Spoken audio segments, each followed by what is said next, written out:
नमस्कार मित्रांनो, व्हिडिओमध्ये तुम्हा सर्वांचे स्वागत आहे. मित्रांनो, स्टार प्रवाह वाहिनीच्या मालिका प्रचंड फेमस असतात. लोकांना मालिका खूपच आवडत असतात. तर मित्रांनो, त्याचपैकी एक मालिका आहे प्रेमाची गोष्ट. मित्रांनो, प्रेमाची गोष्ट ही मालिका प्रचंड फेमस आहे. मित्रांनो, प्रेमाची गोष्ट मालिकेतील ॲक्टर देखील खूपच चर्चेत असतात. त्यामुळे प्रेमाची गोष्ट मालिकेतील एका ॲक्टरच्या खऱ्या विषयाबद्दल आज आपण या व्हिडिओमध्ये डिस्कस करणार आहोत. तर मित्रांनो, त्या ॲक्टरचं नाव आहे लकी. तर मित्रांनो, लकीच्या खऱ्या विषयाबद्दल तुम्हाला जाणून घेण्याची इच्छा असेल तर तुम्ही या व्हिडिओला शेवटपर्यंत नक्कीच पहा आणि आवडल्यास शेअर करायला देखील विसरू नका.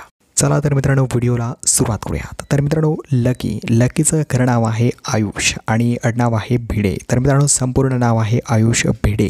ची डेट ऑफ बर्थ जर बघितली आपण तर 8 नोव्हेंबर 1995 सालची त्याची जन्मतारीख आहे आणि सध्याचं त्याचं वय 29 असं चालू आहे आणि birth place Kolhapur, Maharashtra. Education जर आपण त्याचं पाहिलं मित्रांनो तर बीटेकची डिग्री त्याने कंप्लीट केलेली आहे आणि हॉबीजमध्ये त्याला फोटोग्राफीचा प्रचंड नाद आहे. तर मित्रांनो, या ठिकाणी त्याचे इंस्टाग्रामवरती चांगले फॉलोअर्स देखील आहेत. मॅरिटल स्टेटसमध्ये तो अजून सध्या मॅरिड नाही आहे. तर मित्रांनो, या ठिकाणी त्याने एक मालिका केली होती आई कुठे काय करते आणि त्यामध्ये त्याने नेगेटिव्ह पात्र साकारलं होतं. तर मित्रांनो, त्याची ती पहिली मालिका होती. त्या मालिकेमधून त्याला बराच फेम मिळाला होता. नेगेटिव्ह पात्र जरी त्याने केलं असलं तरी लोकांना ते अतिशय आवडलं होतं. तर मित्रांनो, या प्रकारे आयुष भिडे याची माहिती होती जो प्रेमाची गोष्ट मालिकेत लकीचा रोल प्ले करतो. तर मित्रांनो, तुम्हाला ही आयुष भिडे याची माहिती आवडली का? मला कमेंट्समध्ये नक्कीच कळवा आणि अशाच डिटेल व्हिडिओज करता चॅनलला सबस्क्राईब करून घ्या. धन्यवाद मित्रांनो.